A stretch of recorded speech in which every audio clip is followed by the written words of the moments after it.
Hi everyone and welcome to another segment of Chess Tips. For today's tip of the day, we're going to talk about punishing careless play. So the following game is a game between Vasily Ivanchuk and Mia Shiberdinadze. It took place in Lucerne in 1997. The game started off with Vasily playing knight to f3, Mia replied knight f6, c4, e6, g3, and now a6. And what can we say about this move? Well, the move is really, it's a highly original plan. The problem is that Mia's trying to play an Imzo-Indian, where typically you develop the dark square bishop and you exchange it for the c3 knight, and that gives black typically greater control over the light squares in the center of the board. Unfortunately, this plan is not possible right now because bishop to b4 will be completely aimless, and as a result, she decided to embark in this original idea of playing a6 followed by b5 and bishop to b7, giving that light square control that black wants. Now, having said that, we have to kind of take into consideration how the quality of the move a6. How good could that move be, especially so early on in the game? We don't know, but we could say with certainty that it's not better than the move d5, which is more of a centralizing move. Because of that, Vasily played d3 here. It's a tricky move because after b5, he would continue with e4, and now the threat is to basically counter the wing attack with the center attack. And after pawn takes c4, e5. So it's a very principled play. After knight to d5, pawn takes c4. This position is highly favorable for white because white has better dominion over the center, and he is gaining one too many tempos on that knight on d5.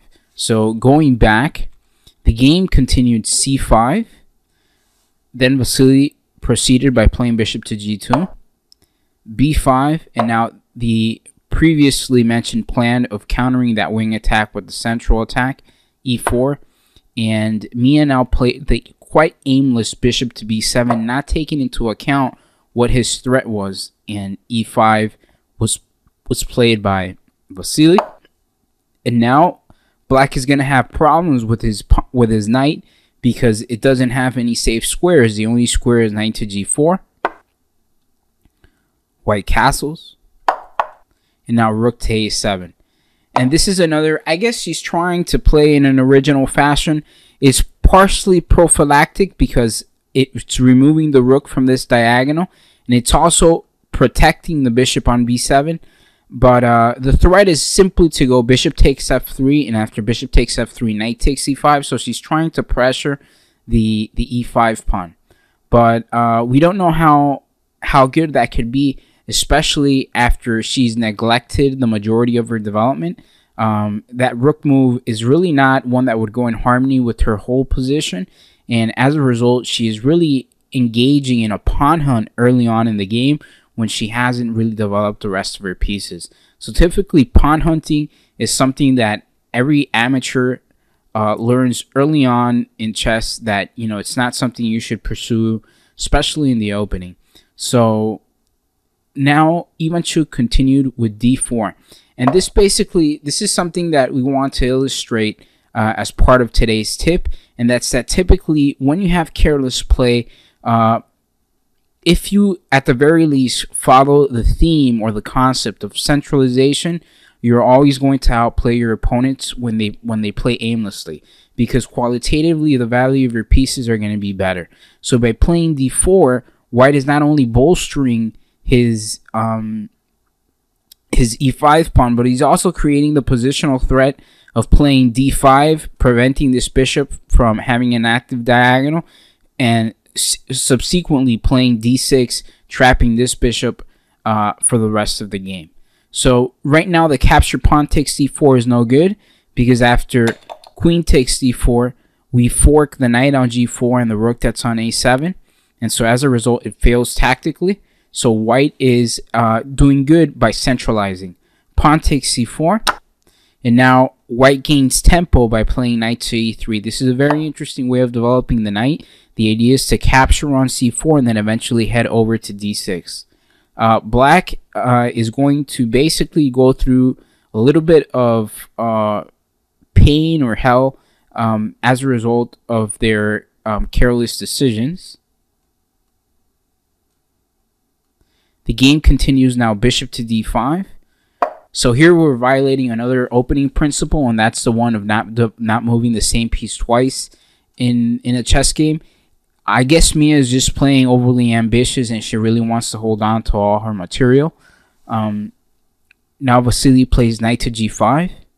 And the idea is very simple. We're threatening the knight on g5, but more importantly, the positional idea is that we want to exchange the better of the minor pieces of blacks to eventually have the option of playing knight to e4 and knight to d6. Same could be said about the knight on a3, which would go to c4 and once again to the d6 square. Mia now plays bishop takes g2, king takes g2, and now h5 protecting the g4 knight. Vasily pushes the knight away with f3, knight h6, and now that we have these pieces that are basically uncoordinated, the knight on h6, the rook on a7, we play d5. Once again, following the concept of centralization, and more importantly, this is more of a positional plan of it's kind of like a positional squeeze. We're threatening to play d6, and if black doesn't do that, then we play knight takes c4 followed by knight d6 check, continued with knight to e4. What else does the move d5 do? It prevents this bishop from ever entering the game dynamically, because after an eventual exchange on d4, the bishop could enter the game in a rather active fashion. So after d5, black continued with knight to f5. Vasily continued with knight takes pawn on c4, knight d4, and now knight e4. And white's positional plan has basically come full circle, and it's going to pay big dividends, because there's basically no way of satisfactorily dealing with the threat of knight to d6 check. So after pawn takes d5, knight c to d6, bishop d6, knight d6, and after king to f8, it's white to move here. How would you play here? How would you gain greater influence over the center? How would you take advantage of the fact that this piece is hanging and that this piece will also can be loose? Eventually proceeded by playing b4, and that's positionally it's a very nice move, because it's basically attacking black on its core. The only move now is knight b to c6, bishop e3, knight e6, bishop c5, and after knight c5, bc5, d4, queen b3. Black could very well resign, but the game continued. Queen e7, knight c8, and after queen takes and rook ac1, black stopped the clocks and went ahead and resigned. So something that's interesting about this game is that black played rather aimlessly in the opening. He played a6 followed by b5, not taking ever into account any of white's plans. Mia did not take into account the plan that when she played b5 in the opening, that white would reply with e4 and e5. She allowed white to play this e5, gaining a preponderance in the center, and she also unharmoniously played her pieces rather awkwardly. A knight on h6, a rook on e7, the bishop from b7 to d5, and then to g2. This was all punished by very careful and precise central play by Vasily.